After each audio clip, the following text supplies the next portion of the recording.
अब मैंने कहा ना कि इंटरव्यू देना आपके हाथ में होता है कि आप इंटरव्यू अपने हिसाब से चलाना चाहते हैं या फिर सामने वाला फिर कुछ भी क्वेश्चन पूछेगा, है कि नहीं। तो उसके लिए जनरली 90% केसेस में शुरुआत यहां से होती है कि आप अपने बारे में कुछ बताइए।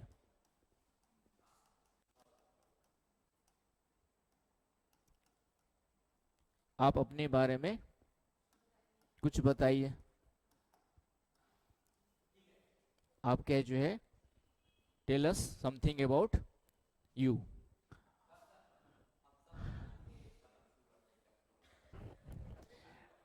वो बात बता देना अभी मैं।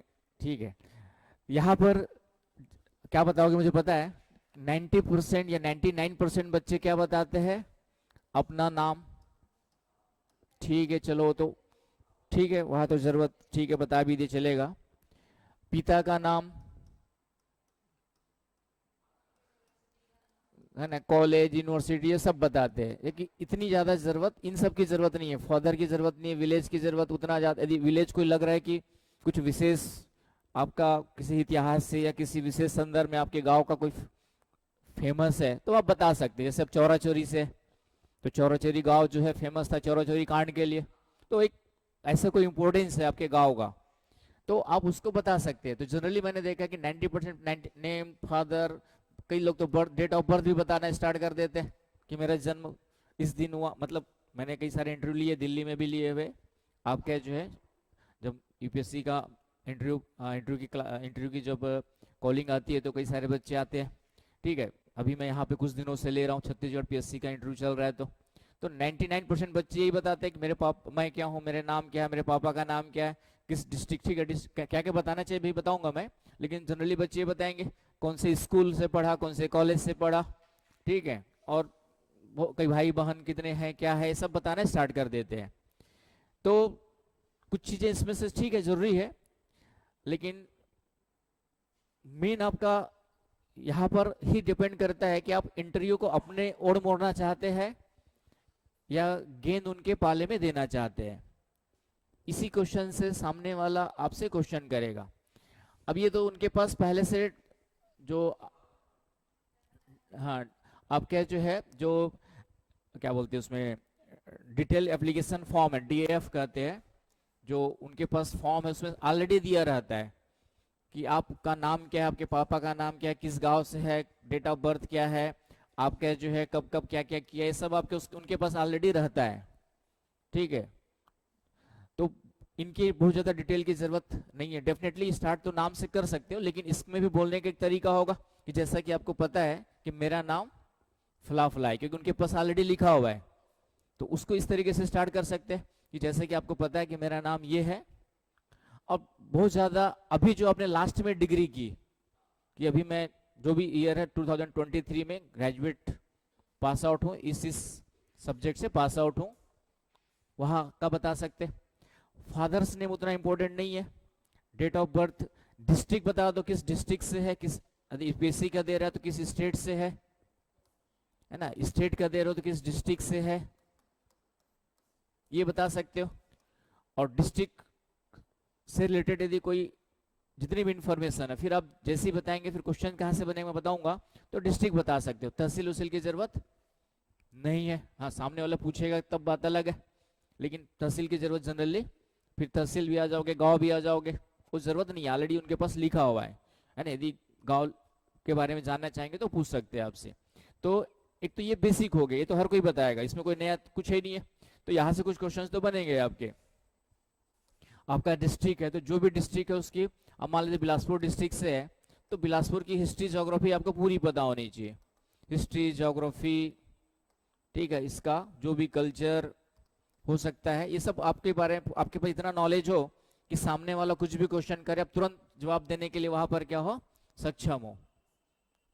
आ रही बस समझ में, है ना। उसके साथ साथ आपको ये भी पता होना चाहिए जिस तहसील का है तो तहसील के बारे में भी, गांव है तो गांव के बारे में भी पता होना चाहिए, है ना। यदि सामने वाला गांव का नाम पूछेगा तो गांव के बारे में भी डिटेल पता होना चाहिए कि आपके गांव का कोई विशेष योगदान या विशेष कोई पहचान या विशेष रूप से कोई गांव के बारे में चीजें जानते हो, पूछ सकते हो, कोई बड़ी बात नहीं है। ठीक है, स्टेट लेवल की बात कर रहा हूँ, यूपीएससी में जनरली स्टेट और डिस्ट्रिक्ट से काम चल जाता है। स्टेट लेवल की स्टेट एग्जाम होगा तो गांव का भी, तहसील का भी थोड़ी बहुत इन्फॉर्मेशन आपके पास पूरी होनी चाहिए। तो एक तो यहाँ से क्वेश्चन बनेंगे, लेकिन इतने से सामने वाले का इंटरव्यू के लिए जो है आप अभी भी गेंद उनके पाले में ही है, क्योंकि इसके बाद उनके पास कोई क्वेश्चन बचेगा नहीं। देखो, आप जब आपसे पूछा जाता है कि आप अपने बारे में कुछ बताइए, ठीक है, इसमें सबसे पहले तो हो गया नेम, हो गया आपका, हाँ हाँ हाँ कर दो। फादर्स नेम वगैरह की जरूरत नहीं, मैंने फिर से कहा कि आपका डिस्ट्रिक्ट ये इंपॉर्टेंट है, यदि आप स्टेट लेवल है और यूपीएससी के दे रहे तो स्टेट भी बताना, किस स्टेट से किस डिस्ट्रिक्ट से है, इससे ज्यादा की जरूरत नहीं है। और स्टेट से है तो डिस्ट्रिक्ट के बारे में बता दीजिए। ये पॉइंट क्लियर हो गया। अब इसके बाद आपको अपने हिसाब से एक ऐसा बैकग्राउंड तैयार करना है कि सामने वाला वहां से क्वेश्चन पूछने के लिए बाध्य हो जाए। आ रही बस समझ में? अब इसके बाद आपको एक ऐसा बैकग्राउंड तैयार करना है कि सामने वाला वहां से क्वेश्चंस पूछने के लिए, है ना। डिस्ट्रिक्ट के बाद यहाँ पे थोड़ा सा अपने एजुकेशनल क्वालिफिकेशन में जो लास्ट वाला भी किया हुआ है, यदि आप पीजी है तो पीजी के बारे में, क्योंकि डेफिनेटली ग्रेजुएट यहाँ से किया, पीजी यहाँ से किया, बताने की जरूरत नहीं है। जब पीजी बता रहे हो तो समझ जाएंगे ग्रेजुएट तो कहने कैसे किया ही होगा, ठीक है, तो उसकी जरूरत नहीं है। हाँ, लास्ट मैंने अभी जो है जस्ट 2023 में पीजी जो है इस सब्जेक्ट में यहाँ से किया, इंजीनियरिंग किया, जो भी किया वॉटेवर, वो लास्ट वाली जो डिग्री है वो थोड़ा सा बताते हुए आगे बढ़िए आप, है ना। यदि लग रहा है कि वहां से भी कुछ क्वेश्चन बनवाना है आपको, है ना, कोई आपकी सब्जेक्ट पे पकड़ अच्छी है, यदि मान पॉलिटिकल साइंस पे में है आप, तो यदि पकड़ अच्छी है ना, यदि से इनका वर्ल्ड हिस्ट्री में इंटरेस्ट है तो वर्ल्ड हिस्ट्री के बारे में कुछ एक जिक्र कर दे कि हाँ मैंने हिस्ट्री से या अभी ग्रेजुएशन किया लेकिन मेरा इंटरेस्ट वर्ल्ड हिस्ट्री में है, तो मैं वर्ल्ड हिस्ट्री में क्या करना चाहूँगा, पीजी करना चाहूँगा, उस फील्ड में जाना चाहूँगा, मतलब इन फ्यूचर पढ़ना चाहूँगा। यदि आपको लग रहा है कि वर्ल्ड हिस्ट्री में पकड़ अच्छी है तो यहाँ पर आपको अब बैकग्राउंड बनाना है। तो बैकग्राउंड में कई सारी चीजें होती है, जैसे आपको सबसे पहली बात, इंटरव्यू आपका किसका टेस्ट ले रहा है, एक प्रशासक बनने लायक पर्सनालिटी है या नहीं है। और प्रशासक बनने के लिए क्या क्या चाहिए मैंने बताया लगभग आपका जो है, तो आपको ऐसी कुछ चीजें क्रिएट करनी है ना, नहीं भी हो तो भी क्रिएट करनी है कि आपको समाज के साथ रहना पसंद है, समाज की चीजों में इन्वॉल्व होना पसंद है, राइट, सामाजिक रूप से मुझे जुड़ना पसंद है, समाज की समस्याओं के बारे में जानना पसंद है, क्योंकि आपको सॉल्व क्या करना है, सोशल प्रॉब्लम से सॉल्व करनी जा करके आपके जो है। तो ये एक बैकग्राउंड क्रिएट करना है, जैसे लगता है कि आप किसी टीचर के स्टूडेंट है या किसान के, जैसे मान लो फार्मर के है, मजदूर के बच्चे है, तो यहां से भी ये चीजें जोड़ सकते हो कि मैं एक किसान का बेटा हूं, तो मुझे आपके हॉबी में डाल सकते हो, कृषि करना अच्छा है लगता है। या प्राइम स्कूल टीचर है तो स्कूल टीचर में भी आपको जो है, चूंकि पापा गांव से बिलोंग करते थे तो मेरा दादाजी कृषि कार्य करते, तो कृषि करना भी मेरे हॉबी है, मेरे को इंटरेस्ट है। क्योंकि देखो हमें समाज के साथ जुड़ना है तो नीचे से लेके ऊपर तक, है ना, ऊपर तो जुड़ ही जाओगे बाद में, लेकिन मेन आपका समस्याएं इनके पास में नीचे लेवल की समस्या है।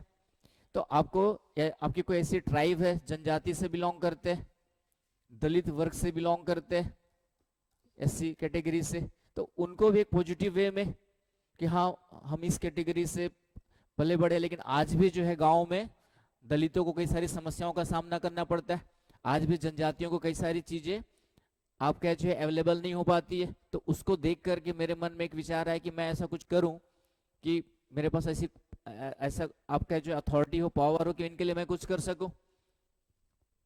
आ रही बात समझ में? तो इस तरीके से एक बैकग्राउंड क्रिएट कर रहे हैं अपने आप को, अपने लिए खुद से, ताकि इंटरव्यूअर आपसे उस क्षेत्र में क्या कर सके, पूछ सके।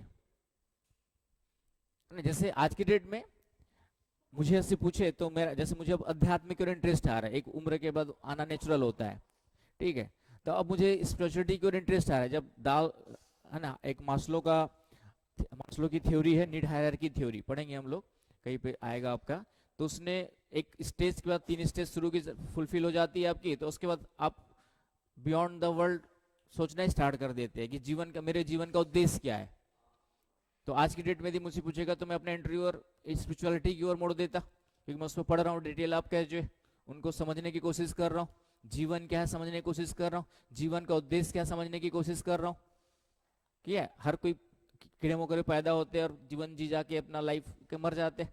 हम भी कीड़े मकोड़े, और हमारे में से बनता है इतना बौद्धिक रूप से थोड़ा सा अच्छा बना दिया हमको जो, तो उस बुद्धि का उपयोग हम अपने लिए तो कर ही रहे। पहले तो अपना ही मेन रोटी कपड़ा मकान और बेसिक रिक्वायरमेंट जो आपका परिवार है, फैमिली, सबसे पहले फैमिली रिक्वायरमेंट सब फुलफिल हो जाए, एक सोशल सिक्योरिटी आ जाए कि बुढ़ापा आपका अच्छे से कट जाए, उसके लिए आपका इतना पैसा होना चाहिए या ऐसी कुछ सोर्सेस, इनकम ऑफ सोर्सेस होना चाहिए कि आपका बुढ़ापा कट जाए। तब जा करके आप समाज सेवा अध्यात्म की बात करें तो अच्छा लगेगा, है ना। कई बच्चे कि अभी कमाना स्टार्ट नहीं किए 2 रुपये और समाज सेवा की बात करने लगते। तो पहले खुद का जेब भरा हो, खुद की पेट भरा हो, है ना। इसलिए दर्शन शास्त्र कहा गया है कि फिलॉसफी उनका विषय है जिनका पेट भरा होता है, तभी विचार आएंगे, है ना। अभी तक तो मैं अपनी बात भी करूं तो अभी तक जीवन कैसे चलेगा उसी में उलझे रहते थे। अब धीरे धीरे स्टेबिलिटी आ रही है, तब सोचना स्टार्ट किया कि जीवन अब समाज के लिए क्या कर सकते हैं। अपने लिए तो कर ही रहे, ठीक है, अपने बच्चों के लिए कर, अपने फैमिली वालों के लिए कर रहे। अब उनकी एक सीमा के बाद जितनी रिक्वायरमेंट उनकी भी खत्म हो जाएंगी, है ना। बच्चों का पढ़ने लिखने के लिए जितने पैसे चाहिए वो सब एक सिक्योरिटी हो जाएगी, उसके बाद फिर आप क्या करेंगे। तो एक समय के बाद आपको कहीं ना कहीं तो वही चीज है कि जमा करते रहो, बच्चों के लिए जमा कर करके इतना बना के चले जाओ। तो पूत सपूत तो का धन संचय, पूत कपूत तो का धन संचय, समझते हो कि इसका मतलब क्या होता है। यदि पूत सपूत निकला मतलब अच्छा निकला तो धन संचय करने की जरूरत नहीं, खुद कमा लेगा, अपने जीवन चला लेगा। पूत कपूत तो धन संचय करके क्या करेगा, बर्बादी करेगा, ऐसे भी वो करके जो है। इसलिए कहा गया कि बच्चों को ये परवरिश दो कि खुद उनके लिए धन जमा करने की जरूरत नहीं है, आप ठीक है रखो, बट उनको एहसास ना होने दो कि हम इतना कमा के रख दिए कि तुम कुछ भी ना करोगे तो काम चल, ये एहसास मत होने दो, ठीक है। पेरेंट्स की जिम्मेदारी बनती है कि उसको एहसास ही ना हो कि तुमको भी ऐसी शुरू से स्ट्रगल करके आगे बढ़ना है, तब जा करके वो सही तरीके से रास्ते चलेगा, अदरवाइज सिक्योर हो जाएगा। यार मेरे पास इतना है, तो फिर वही बिगड़ेल बच्चे देखते हैं ना आप लोग जो है कि पोर्सिट कोई बड़ी बड़ी गाड़ियां लेकर ठोकते हैं, किसी के साथ ईगो इतना हाई होता है कि सामने वालों को कीड़ा मकोड़ा समझते हैं, तो वो परवरिश की गलती है। एनीवे तो यहाँ पर जब भी आपसे पहला क्वेश्चन पूछा जाता है आप अपने बारे में कुछ बताएं, तो इसमें क्या बताना है समझ में आ गया आप लोग को। तो एक सबका अपना अपना अलग अलग हो सकता है, रटा रटा ही नहीं बोलना है, किसी ने रट के दिया, अपना बैकग्राउंड बनाओ, है ना। मैं आपको इसलिए नहीं बता रहा हूँ कि जैसे मैंने कहा अपने हिसाब से मैं अपने बताया कि मुझसे यदि कोई पूछे तो डेफिनेटली मैं बताऊंगा कि हाँ एक बहुत ही पिछड़े हुए गांव से पढ़ लिख कर, गवर्नमेंट स्कूल से पढ़ लिख करके आज मैं आपके सामने इस मकाम पे पहुंचा हूं। तो एक पॉजिटिव रहेगा कि ठीक है, मतलब संसाधन, अब दिल्ली में कोई पढ़ा लिखा है और वो आईएएस की इंटरव्यू के सामने बैठा है तो उसके लिए कोई बड़ा अचीवमेंट नहीं है, सब सोर्सेस है उसके पास जो। लेकिन कोई एकदम ट्राइबल गांव से निकल के, बस्तर से निकल करके, है ना, भोसला मोहला मानपुर जैसे पिछड़े हुए क्षेत्र से निकल करके इंटरव्यू के सामने बैठा हो, तो वो डेफिनेटली क्या होता है, अचीवमेंट होता है, ठीक है। तो जैसे मैं इंटरव्यू देने गया था तो मुझसे उस समय एक अरुंधति घोष थी जो इंग्लिश बैच थी, इंग्लिश मीडियम को ज़्यादा प्रीफर करती थी। तो उसने मुझसे पहला क्वेश्चन पूछा कि mister Gyanesh, you have done in MSc, तो why you are not giving the your interview in English language. तो उसने मतलब वो चाह रहे थे कि मैं इंग्लिश में दूं इंटरव्यू। तो मैडम मतलब I can't madam because of I brought of, है ना, उसको थोड़ा हिंदी थोड़ा हिंदी मिला के बताया, उतनी इंग्लिश नहीं आती थी मेरे को उस समय अब तो थोड़ा बहुत आ भी जाती है, ठीक है, लेकिन उस समय वो चीज़ नहीं आती, 2004 की बात बता रहा हूँ, उतनी नहीं आती थी, 20 साल हो गए। तो उसको मैंने ही कहा कि क्या आपको लगता है कि जो अत्यधिक पिछड़े इलाके से जहाँ से मैं पढ़ लिख करके आया हूँ, जहाँ ठीक से इंग्लिश तो छोड़ो कोई टीचर ही ठीक से नहीं थे, ठीक है, तो मेरा इंग्लिश में इतनी फ्लुएंसी नहीं है कि मैं अपने विचारों को आपके सामने अच्छे से रख सकूं। मेरी मदर टंग, मेरा पूरा एजुकेशन हिंदी में हुआ है, तो मैं अपने विचारों को आपके सामने हिंदी में रख सकता हूँ। हाँ, बाकी मुझे इतनी इंग्लिश आती है तभी मैं आपके सामने बैठा हूँ, इंग्लिश क्वालिफाई पेपर क्वालिफाई करके बैठा हूँ। तो इसलिए मुझे प्रैक्टिकली में फील्ड में काम करने में, इंग्लिश वर्क करने में कोई प्रॉब्लम नहीं जाएगी, ये बोला मैंने।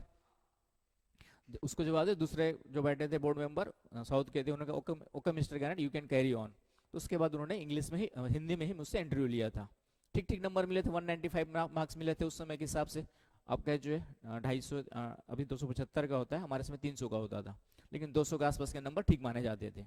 तो कहने का मतलब ये है कि कहीं ना कहीं जो है आपको एक बैकग्राउंड क्रिएट करनी पड़ेगी, और उस पर फिर अदरवाइज क्या होगा, आपने बता दिया बाप दादा सबका नाम, वहां से क्या क्वेश्चन पूछेंगे, आपका नाम का मतलब पूछेंगे, डिस्ट्रिक्ट की हिस्ट्री जोग्राफी थोड़ा पूछेंगे, उसके बाद वो लोग उस वक्त ठल्ले हो गए, फिर वो जबरदस्ती पूछेंगे कॉन्स्टिट्यूशन से निकाल के, बताओ यूक्रेन रशिया युद्ध हो रहा है उसके बारे में आपके क्या विचार है, क्योंकि क्वेश्चन चाहेंगे ना कि आपसे फिर कहीं ना कहीं क्वेश्चन करने की कोशिश करेंगे। तो उसमें भी यदि आप अपनी तरफ मोड़ ली गए तो इंटरव्यू आपका, और उनके पाले में गेंद है तो फिर कुछ भी नहीं कर सकते। तो ये इस क्वेश्चन का आंसर आपको ध्यान में रखना है। तो आज इस क्वेश्चन का आंसर समझ में आ गया कैसे तैयार करना है, अभी से आप लोग को बैकग्राउंड तैयार करते हुए रखना है।